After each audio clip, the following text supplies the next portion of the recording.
Hello दोस्तों, आपका स्वागत है अपने YouTube channel Rahul commerce education में। तो दोस्तों, आज का जो हमारा टॉपिक है वो है एमसीक्यू फॉर कॉमर्स। ये पार्ट 2 है। पार्ट 1 की वीडियो आपके पास पहले से ही आ चुकी है और ये पार्ट 2 है एमसीक्यू फॉर कॉमर्स का। तो जिस भी स्टूडेंट ने फर्स्ट पार्ट नहीं देखा हो तो उसकी लिंक मैं डिस्क्रिप्शन में दे दूँगा। आप वहाँ से जाकर इसका फर्स्ट पार्ट भी अगर आप पढ़ना चाहते हैं तो पढ़ सकते हैं। तो इसमें वाणिज्य के महत्वपूर्ण बहुविकल्पीय क्वेश्चनों को शामिल किया गया है। Rahul commerce education MCQ for commerce वाणिज्य के महत्वपूर्ण बहुविकल्पीय प्रश्न पार्ट 2, यह भाग 2 है। तो दोस्तों, पहली सीरीज में हमने 1 से 15 तक बहुविकल्पीय प्रश्न पढ़े थे। आज हम 16 से 30 तक बहुविकल्प क्वेश्चनों को पढ़ेंगे। तो वीडियो की शुरुआत करते हुए मैं Prabhat Bhardwaj. The things which comes into business is called. ये क्वेश्चन नंबर 16 है। व्यापार में आने वाली वस्तु का लेखा किया जाता है। व्यापार में जो भी वस्तु हमारे यहाँ आती है उसका लेखा आपको बताना है कि किस साइड किया जाता है। हमारी 2 साइड होती हैं, डेबिट क्रेडिट। तो आपको बताना है कि डेबिट साइड में, क्रेडिट साइड में, बोथ में, दोनों साइड में, या नन ऑफ दीज, इनमें से कोई नहीं। मीन्स तो आपको अपना सही आंसर चूज़ करना है और कमेंट करना है। जैसे कि हमने पिछली वीडियो में भी बताया था कि आपको सभी क्वेश्चनों के आंसरों को चूज़ करके कमेंट करना कंपलसरी है। आपको अपने सभी क्वेश्चनों का आंसर चूज़ करके कमेंट करना है। तो दोस्तों, व्यापार में जो भी वस्तु हमारे यहाँ आती है उसे हम डेबिट करते हैं। तो इसलिए इस क्वेश्चन का जो सही आंसर है वो है ऑप्शन नंबर ए, डेबिट। व्यापार में आने वाली जो वस्तु है उसे हम डेबिट करते हैं और जो व्यापार से जाने वाली वस्तु है उसे हम क्रेडिट, धनी करते हैं। आने वाली को डेबिट और जाने वाली को क्रेडिट। चलते हैं अगले क्वेश्चन की तरफ। अगला क्वेश्चन है हमारा question number 17। Expenses is called. वह जो हमारे खर्चे होते हैं, व्यय का लेखा किया जाता है। ऑप्शन दिए गए हैं आपको फिर से। ये 4 ऑप्शन आपको आपके सामने हैं। डेबिट, क्रेडिट, बोथ, या नन ऑफ दीज। आपको पता है जैसे कि डेबिट में ऋणी, क्रेडिट में धनी, बोथ में दोनों, नन ऑफ दीज मीन्स इनमें से कोई नहीं। तो आपको बताना है कि एक्सपेंसेस इज कॉल्ड, व्यय का लेखा किया जाता है। किधर से किया जाता है वो आपको बताना है, डेबिट साइड, क्रेडिट साइड।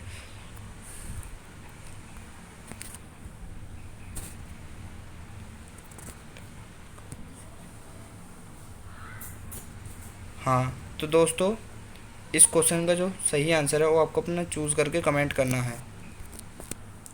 इस क्वेश्चन का जो सही आंसर है वो है ऑप्शन नंबर ए, डेबिट। खर्चे जितने भी हमारे जो खर्चे होते हैं उन्हें हम डेबिट साइड में शो करते हैं। चलते हैं अगले क्वेश्चन की तरफ। अगला क्वेश्चन है हमारा गिवर इज कॉल्ड। देने वाले व्यक्ति को किया जाता है डेबिट, क्रेडिट, बोथ, या नन ऑफ दीज में ऋणी, धनी, दोनों, या इनमें से कोई नहीं। आपको अपना सही आंसर चूज करना है और कमेंट करना है। इस क्वेश्चन का जो सही आंसर है वो है option number B, credit.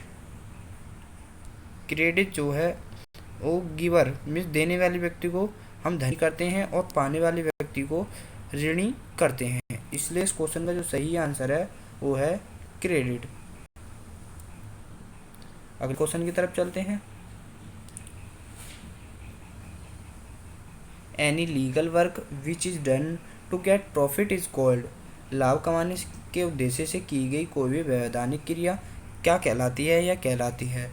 Commerce कहलाती है, बिजनेस कहलाती है, कैपिटल, या गुड्स? आपको अपना सही आंसर को चूज करके कमेंट करना है। आपको बताना है कि लाभ कमाने के उद्देश्य से की गई कोई भी वैधानिक मीन्स लीगल वर्क क्या कहलाता है? आपको अपना सही आंसर चूज करके कमेंट करना है। जैसे कि इस क्वेश्चन का जो सही आंसर है वो है बिजनेस। लाभ कमाने के उद्देश्य से की गई वैधानिक क्रिया जिसका उद्देश्य लाभ कमाना होता है वो है बिजनेस। अगले क्वेश्चन की तरफ चलते हैं। अगला क्वेश्चन है आपके सामने, the nature of drawings account is. आहरण खाते की प्रकृति है। आपको बताना है the nature of drawings account is, आहरण खाते की प्रकृति। आपको फिर से ये चार ऑप्शन आपके सामने हैं। नॉमिनल है, रियल है, पर्सनल है या नन ऑफ दी। में नॉमिनल का मतलब है नाम मात्र या अवास्तविक खाते भी हम कह सकते हैं। रियल का मतलब है वास्तविक। पर्सनल मीन्स व्यक्तिगत, जो किसी पर्सनल के नाम को इंडिकेट करते हैं। नन ऑफ दी जिनमें से कोई नहीं। तो आपको अपना सही आंसर चूज करना है और कमेंट करना है कि बता आहरण जो हमारा ये आहरण ड्राइंग्स अकाउंट है वो किस नेचर का है। यह क्वेश्चन पिछली वीडियो में आ चुका है। तो जैसे कि इस क्वेश्चन का जो सही आंसर हो ज़्यादातर सभी को पता होगा। आहरण खाता जो होता है हमारा वह पर्सनल होता है, जिसे हम ड्राइंग्स अकाउंट कहते हैं, वह पर्सनल होता है। अगले क्वेश्चन की तरफ चलते हैं। The nature of cash account is. रोकड़ खाता किस प्रकृति का होता है? आपको पहले ड्राइंग्स अकाउंट का नेचर पूछा था, आप कैश अकाउंट का पूछ रहा है उसकी जगह बताना आपको पर्सनल है, रियल है, नॉमिनल है या नन ऑफ दीज है। पर्सनल अभी बताया था, व्यक्तिगत जो किसी व्यक्ति के नाम को इंडिकेट करता है। रियल वास्तविक, नॉमिनल वास्तविक या नाम मात्र, या नन ऑफ दीज इनमें से कोई नहीं। तो जैसे कि आपको अपना सही आंसर चूज करके कमेंट करना है। इस क्वेश्चन का जो सही आंसर है वो है रियल। अब रियल क्यों है उसे भी हम देख लेते हैं। रियल कैश क्या है? कैश को हम रियल अकाउंट होते क्या है? रियल अकाउंट वे खाते जिन्हें हम इसमें उन खातों को शामिल किया जाता है जिन्हें हम छू सकते हैं और देख सकते हैं, या जिनका एक निश्चित आकार होता है। जैसे कि मशीन है, मशीन को हम छू कर भी देख सकते हैं, तो इसलिए ये रियल अकाउंट है। और कैश क्या है? कैश को भी हम छू कर देख सकते हैं। 1 रुपये का जो नोट है वह भी कैश है, 10 रुपये का नोट है वह भी कैश है। तो इसलिए कैश क्या है? कैश हमारी रियल अकाउंट है क्योंकि हम इसे छू कर देख सकते हैं। अगले क्वेश्चन की तरफ चलते हैं। In the condition of cash payment to Mohan which account is called debit. Mohan को नगद भुगतान करने पर कौन सा खाता ऋणी किया जाएगा? जब हम मोहन को नगद भुगतान करेंगे तो आपको बताना है कि कौन सा खाता ऋणी किया जाएगा। Cash account, bank account, Mohan account या नन ऑफ दीज। जैसे कि हम सब जानते हैं कि मोहन के आगे अकाउंट नहीं लिखा जाता, तो इसलिए आपको अपना सही आंसर चूज करना और कमेंट करना है कि मोहन को नगद भुगतान करने पर कौन सा खाता ऋणी किया जाएगा। आपको अपना सही आंसर चूज करना और कमेंट करना है। चौथा ऑप्शन भी आपको दिखा देता हूँ, नन ऑफ दीज। तो आपको अपना सही आंसर चूज करना और कमेंट करना है। तो जैसे कि इस क्वेश्चन का हम सही आंसर देख लेते हैं। Option number C, Mohan. जब मोहन को नगद भुगतान करते हैं तो उस कंडीशन में मोहन को हम ऋणी करेंगे, क्योंकि आपने रूल पढ़े होंगे कि पाने वाले व्यक्ति को ऋणी करते हैं। अब जब हम मोहन को नगद भुगतान करेंगे तो पैसे कौन, जिसे कैश मिलेगी वो कौन है? पाने वाला कौन है? मोहन। इसलिए हम मोहन को डेबिट मीन्स ऋणी करेंगे। अगले क्वेश्चन की तरफ चलते हैं। आ गया जो अभी मैं जिस रूल की बात कर रहा था। Receiver is called debit, giver is called credit और to this rule is related to. पाने वाले व्यक्ति को ऋणी, देने वाले व्यक्ति को धनी, और यह नियम जो है वो आपको बताना है किस से संबंधित है। जैसे आपको यह बताना है कि किस अकाउंट से संबंधित है, पर्सनल से, रियल से, नॉमिनल से और या नन ऑफ दीज से। आपको अपना सही आंसर चूज कर all of the above, all of the above का मतलब है उपरोक्त सभी, मिस सभी से। तो आपको अपना सही आंसर चूज करना है और कमेंट करना है।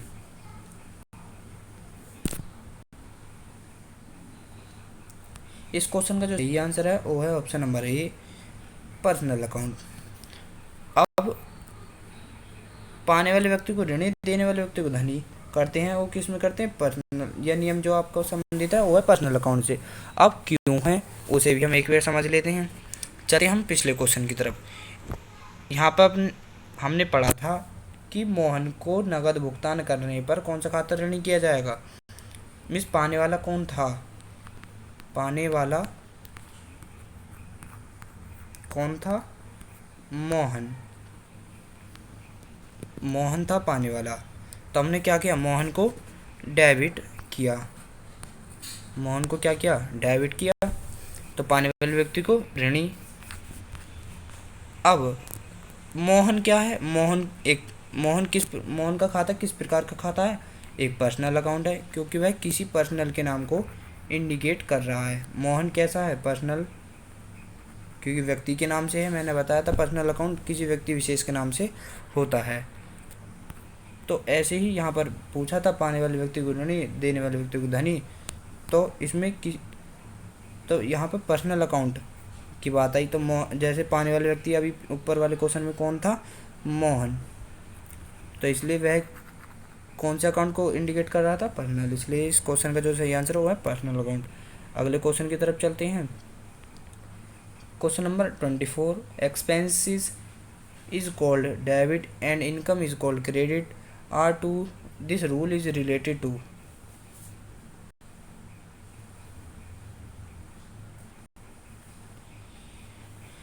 व्यय को ऋणी तथा आय को धनी करते हैं, यह नियम संबंधित है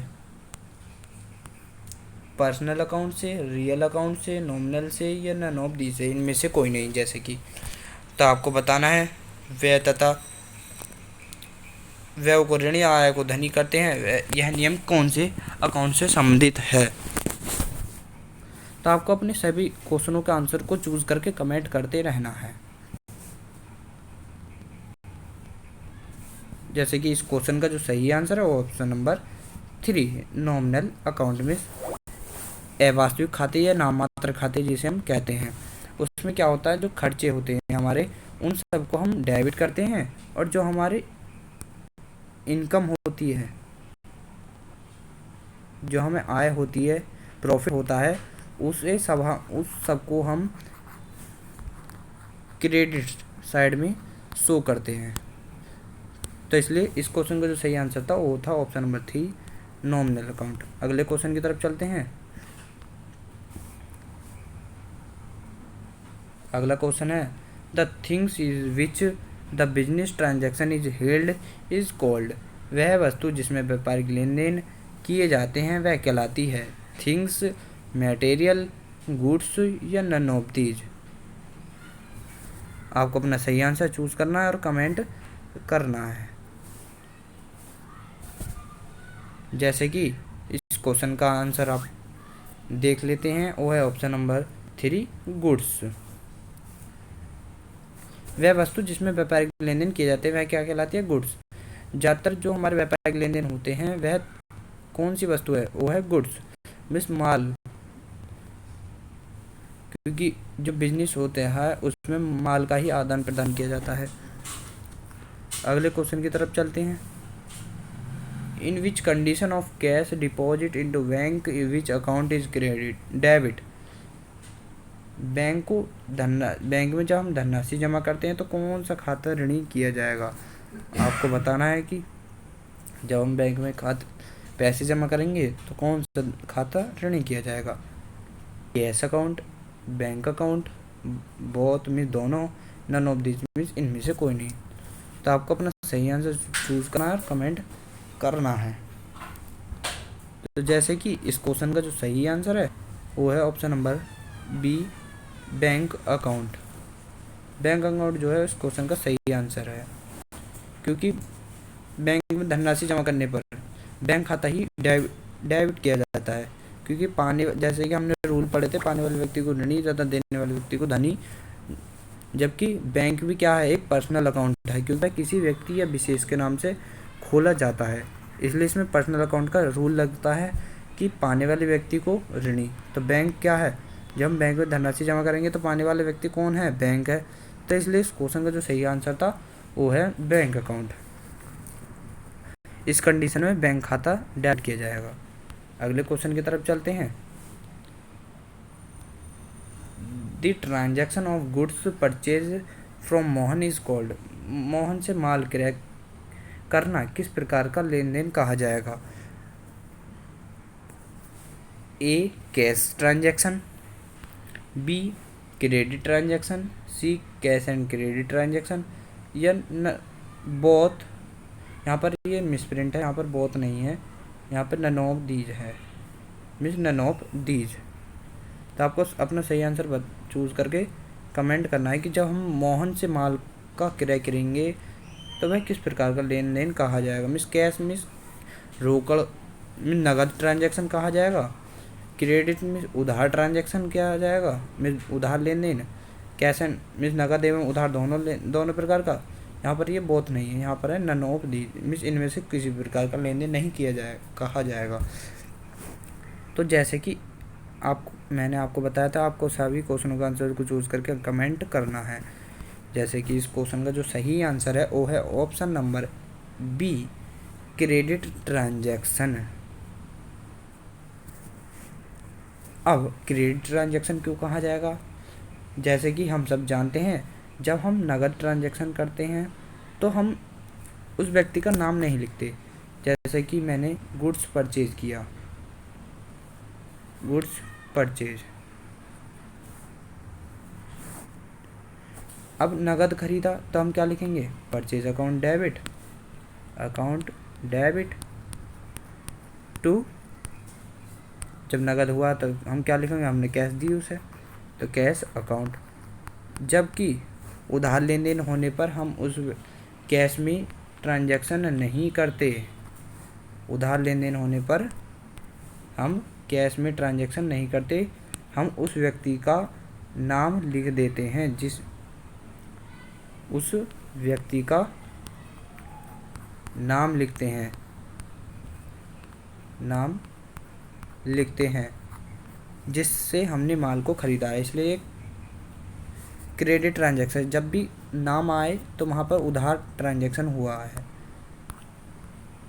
जैसे कि अगले क्वेश्चन की तरफ चलते हैं। हमारा जो अगला महत्वपूर्ण क्वेश्चन है वो है क्वेश्चन नंबर 28।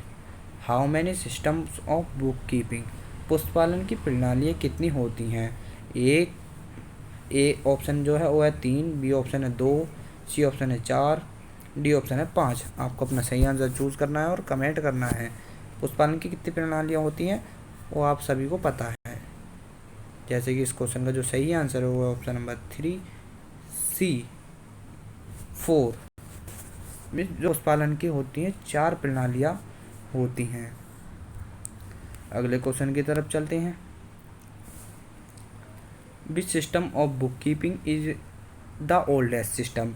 पुस्तपालन की कौन सी प्रणाली प्राचीन प्रणाली कहलाती है? Cash account, single entry system, miss cash system, single entry system, Indian accounting system, double entry system. Miss cash system का मतलब है यहाँ पर रोकड़ बही, इक्यारा लेखा प्रणाली, भारतीय बही खाता प्रणाली या दोहरा लेखा प्रणाली। तो आपको अपना सही आंसर चूज करना है और कमेंट करना है। इस क्वेश्चन का जो सही आंसर है वो है option number 3, Indian accounting system. Miss भारतीय बही खाता प्रणाली जो है पुस्तपालन की सबसे प्राचीन या ओल्डेस्ट सिस्टम जो है उसे हम कहते हैं, ओल्डेस्ट सिस्टम है बुक कीपिंग का। अगले क्वेश्चन की तरफ चलते हैं। जो हमारा इस क्वेश्चन का लास्ट, इस वीडियो का जो है लास्ट क्वेश्चन है, question number 30। Which is the modern system of book keeping. पुस्तपालन की आधुनिक प्रणाली कौन सी कही जाती है? ये आपको 4 ऑप्शन दिए गए हैं। कैश सिस्टम जो है वह कही जाती है, single entry system, Indian accounting system या double entry system. Cash system का मतलब रोकड़ भाई, 11 लेखा प्रणाली, भारतीय खाता प्रणाली या दोहरा लेखा प्रणाली। आपको बताना है मॉडर्न। अभी हमने प्राचीन पढ़ा था, प्राचीन था मीन्स आपको बताना है मॉडर्न। प्राचीन कौन सा था? प्राचीन थी इंडियन अकाउंटिंग सिस्टम। अब आपको बताना है मॉडर्न मीन्स न्यू। तो आपको अपना सही आंसर चूज करना है और कमेंट करना है। जैसे कि इस क्वेश्चन का सही आंसर भी देख लेते हैं। डबल एंट्री सिस्टम, दोहरा लेखा प्रणाली। जो पुस्तपालन की आधुनिक प्रणाली जो कही जाती है वो है दोहरा लेखा प्रणाली। तो दोस्तों, आपको अगर यह वीडियो अच्छी लगी हो तो ऐसी वीडियो देखने के लिए मेरे YouTube channel Rahul commerce education को सब्सक्राइब करें, वीडियो को लाइक करें और अपने दोस्तों में ज़्यादा से ज़्यादा शेयर करें। और दोस्तों, मिलते हैं नेक्स्ट टॉपिक पर। धन्यवाद।